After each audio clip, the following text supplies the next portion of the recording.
الحمد لله رب العالمين والصلاة والسلام على رسوله الكريم وعلى آله واصحابه اجمعین اما بعد۔ ناظرین مکرم، روزانہ کی بنیاد پر ایک مختصر حدیث ہمارے آفیشیل یوٹیوب چینل پر اپلوڈ ہوتا ہے رات کے وقت، جسے آپ سنتے ہیں ماشاءاللہ۔ اس کی مختصر تشریح ہے اور نبی علیہ الصلاۃ والسلام نے اس میں جو پیغام دیا ہے اس کو بیان کرتا ہوں، اس امید پر کہ انشاءاللہ اس پر میں بھی عمل کروں گا، آپ تمام دوست بھی اس پر عمل کریں گے۔ ظاہر بات ہے کہ نبی علیہ الصلاۃ والسلام ذات اقدس کے علاوہ کوئی اور ہے نہیں جس کے پیچھے ہم چلیں تو ہمیں راہ ملے، منزل ملے، جنت ملے۔ اس لیے روزانہ کی بنیاد پر میں نبی علیہ الصلاۃ والسلام کے مبارک احادیث کو مختصر انداز میں آپ کی خدمت میں پیش کرنے کی کوشش کرتا ہوں۔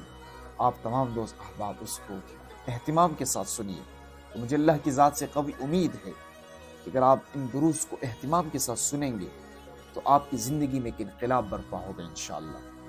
آج کی اس مختصر مجلس میں ہم نے جس حدیث کو آپ کی خدمت میں پیش کرنی ہے وہ بیہقی کی روایت ہے، اور اس مبارک حدیث کے راوی حضرت ابو ہریرہ رضی اللہ عنہ ہیں۔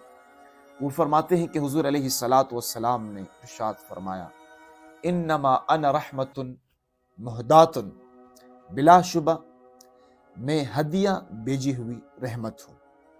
ناظرین مکرم، جس طرح اللہ تعالیٰ کی تمام صفات پر اگر ہم ایک طائرانہ نظر ڈالے، ایک سرسری نظر ڈالے، تو اللہ کی تمام صفات میں ایک ایسی صفت ہے جو اللہ کی تمام صفات پر غالب نظر آتی ہے، وہ ہے اللہ کی صفت رحمت۔ خود قرآن میں اللہ نے فرمایا، وَرَحْمَتِي وَسِعَتْ كُلَّ شَيْءٍ، کہ میری رحمت ہر چیز پر چھائی ہوئی ہے۔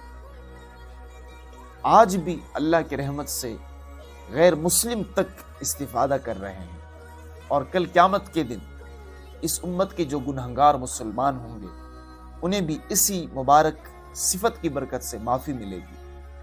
اور حضور علیہ الصلاۃ والسلام کو اللہ تعالیٰ نے جو مختلف صفات دی، آپ کی ذات اقدس میں جو مختلف صفات جمع تھے، ہر صفت کو جب ہم دیکھتے ہیں تو آپ کی شان کی بلندی کا پتہ چلتا ہے کہ آپ کتنے عظیم نبی تھے۔ اور آپ کی تمام صفات میں ایک صفت ایسی ہے جو آپ کی تمام صفات پر غالب نظر آتی ہے، وہ صفت ہے رحمت للعالمین، کہ اللہ نے آپ کو تمام جہانوں والوں کے لیے سراپا رحمت بنا کر بھیجا ہے۔ اور قرآن اس بات پر گواہ ہے، اور قرآن میں موجود ہے کہ اللہ نے فرمایا، وَمَا أَرْسَلْنَاكَ إِلَّا رَحْمَةً لِلْعَالَمِينَ، ہم نے آپ کو تمام جہانوں والوں کے لیے سراپا رحمت بنا کر بھیجا ہے۔ آپ کی ذات اقدس ساری انسانیت کے لیے سراپا رحمت ہے، اور آپ کی تعلیمات سراپا رحمت ہے دنیا کے آخری انسان تک کے لیے۔ جو بھی آپ کی تعلیمات پر چلے گا اسے منزل ملے گی، اسے اللہ ملے گا، اسے جنت ملے گی، وہ جہنم کی بھڑکتی ہوئی آگ سے بچے گا۔ جو بھی آپ کی تعلیمات کو چھوڑے گا، یہ طے شدہ بات ہے کہ وہ گمراہ ہوگا، جہنم کا ایندھن بنے گا، جنت سے محروم ہوگا، اور اللہ کی ناراضگی بھی اس کے لیے طے شدہ ہے۔ دوستو، اللہ نے آپ علیہ الصلاۃ والسلام کو ساری انسانیت کے لیے، سارے جہانوں کے لیے رحمت بنا کر بھیجا ہے۔ اب میں اس مختصر وقت میں کس چیز کا تذکرہ کروں؟ آپ اندازہ کر سکتے ہیں کہ حضور علیہ الصلاۃ والسلام اب اس دنیا میں بحیثیت نبی تشریف نہیں لائے تھے۔ جانوروں پر طرح طرح کے ظلم ہوتے تھے، کتوں کو آپس میں لڑایا جاتا، جانوروں کو آپس میں لڑایا جاتا، جس طرح آج بھی ہو رہا ہے۔ آپ علیہ الصلاۃ والسلام دنیا میں تشریف لائے تو آپ نے جانوروں تک کے حقوق بیان فرمائے۔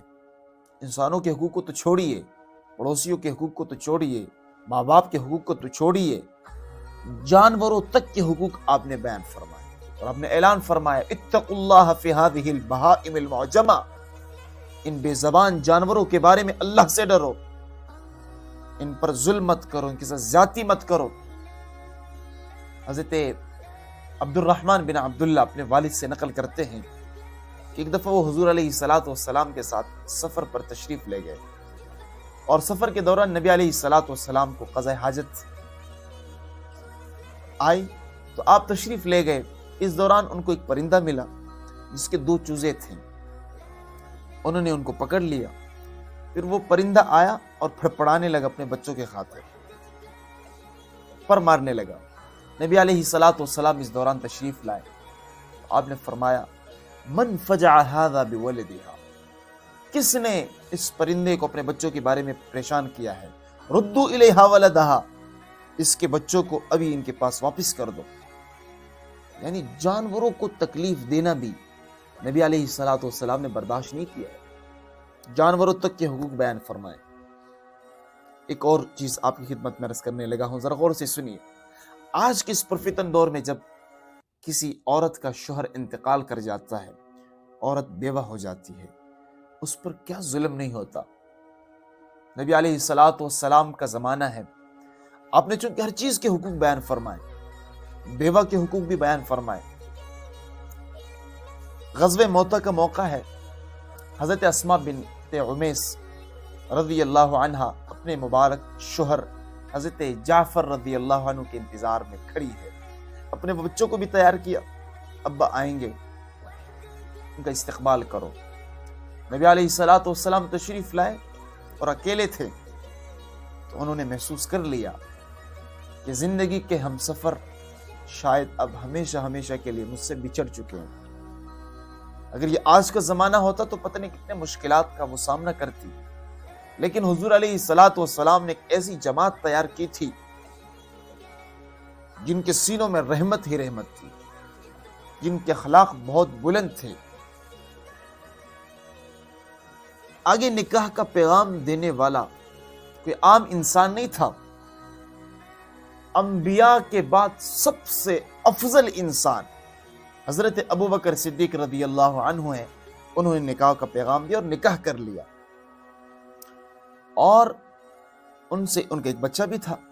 بعد میں جب حضرت ابوبکر صدیق رضی اللہ عنہ کا انتقال ہوا تو اب یہ 2 دفعہ بیوہ ہو چکی ہے۔ غور کیجئے، ابھی یہ قدم بڑھانے والا کوئی عام آدمی نہیں ہے، وہ عظیم انسان ہے جن کو دنیا آج فاتح خیبر، شیر خدا حضرت علی رضی اللہ عنہ کے نام سے جانتی ہے۔ انہوں نے آگے قدم بڑھایا اور حضرت اسماء بنت عمیس سے شادی کی، نکاح کیا، اور ان کے بچوں کو اپنے بچوں کی طرح پالا۔ حضرت ابوبکر صدیق رضی اللہ عنہ کے بیٹے کو بھی پالا، ان کی کفالت کی۔ اور اگر آج کے دور میں اس طرح ہوتا، بچے یتیم ہوتے، در در کی ٹھوکریں کھاتے، لیکن نبی علیہ الصلوۃ والسلام نے بیوہ تک کے حقوق بیان فرمائے۔ آج اگر یہ امت نبی علیہ الصلوۃ والسلام کی تعلیمات کو مضبوطی سے تھامے، رب کعبے کی قسم، مجھے اللہ کی ذات پر قوی یقین ہے کہ اللہ تعالیٰ امت کی اس بھور میں پھنسی ہوئی کشتی کو ساحل سے لگا دیں گے، اللہ تعالیٰ اس اندھیرے کو ختم کر دیں گے، روشنی لائیں گے۔ اللہ تعالیٰ ہم سب کو نبی علیہ الصلوۃ والسلام کی تعلیمات پر عمل کی توفیق عطا فرمائے۔